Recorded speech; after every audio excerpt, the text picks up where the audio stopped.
হুজুর গৌসে পাক আব্দুল কাদের জিলানী বলছেন, ইয়া খাজা মাইনুদ্দিন, আগামী কালকে ফজর নামাজ আমার পিছে পড়ো, পড়ার সাথে সাথে আল্লাহ তোমাকে সর্বোচ্চ জান্নাতের উচ্চ মাকাম দান করবে। সুবহানাল্লাহ।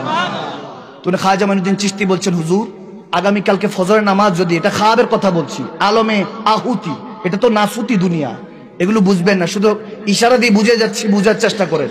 90 লক্ষ কিভাবে পড়ালেন হুজুর? একটা টাইমে 90 লক্ষ মানুষ কিভাবে হলো? তিনি ওই দিন খাজা মাইনুদ্দিন চিশতি যখন এটা ইরাদা করলেন, হুজুর গৌসে পাকের কাছে বললেন যে আগামী কালকে আপনার পিছনে যে নামাজ পড়বে সে জান্নাতি। বলে সেই জান্নাতি হবে, আল্লাহ ইমানের দৌলত দিয়ে দিবে।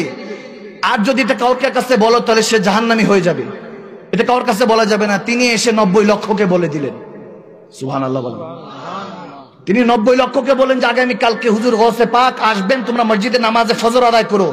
সবাই এসে পড়েছে ফজরের নামাজ। হুজুর আব্দুল কাদের জিলানী, রসুল পাকের আওলাদ, অলিকুল সম্রাট, হুজুর গৌসে পাকের পিছনে পড়েছেন। খাজা মাইনুদ্দিন চিশতি আজমিরি সানজিরি, আপনারা এখনো হিন্দুস্তানে যান, ওখানের মধ্যে আওলাদরা এগুলো এখনো বর্ণনা করেন, ওখানে কিতাবের মধ্যে এখনো দরস আছে।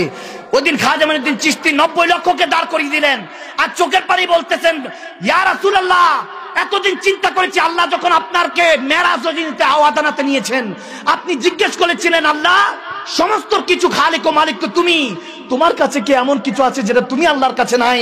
ওদিন আল্লাহ বলেছিলেন, হ্যাঁ হাবিব, আমি সমস্ত কিছুর ক্রিয়েটর, আমি খালিক ও মালিক, কিন্তু আমার কাছে বান্দার চোখের পানি ছাড়া সমস্ত কিছু আছে।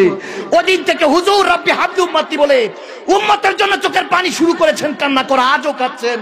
কিয়ামতের আগ পর্যন্ত নয়, জান্নাতে সমস্ত উম্মতকে দিদার দেওয়ার আগ পর্যন্ত কাঁদবেন, যাতে আল্লাহ পছন্দ হয়ে যায়। এজন্যই তো রব্বে কারীম ওয়া মা আরসালনাকা ইল্লা রাহমাতুল লিল আলামিন বানিয়েছেন। জানা রব্বুল আলামিন, কুল কায়নাতের রব আমি, আর কুল কায়নাত যতক্ষণ আছে আপনি নবী মুস্তাফা হলেন রাহমাতুল লিল আলামিন। রহমত যেখানে যেখানে আছে, বান্দা যেখানে আছে, খোদার রহমত সেখানে আছে। বুঝা গেল নবী আসা লাগবে না, নবী সর্বদাই আছে। এজন্যই আল্লাহ তাবারক ওয়া তাআলা বলেছেন, আন-নাবিয়্যু আওলা বিল মুমিনিনা মিন আনফুসিহিম। নবীর মিলাদ ও কিয়াম সুন্নাত নয়, আমি খোদার কসম করে বলে দিচ্ছি, কোরআন বলতেছে যেটা কোরআন বলে এটা আল্লাহর হুকুম, মানে ফরজ। নবীর মিলাদ ও কিয়াম করা মুমিনের জন্য ফরজ। সুবহানাল্লাহ, ফরজ। আল্লাহ নামাজ, রোজা, হজ, যাকাত কিছু করেন না। আল্লাহ একমাত্র আমার হাবিবের উপরে ফেরেশতাদেরকে নিয়ে দুরূদ পড়েন।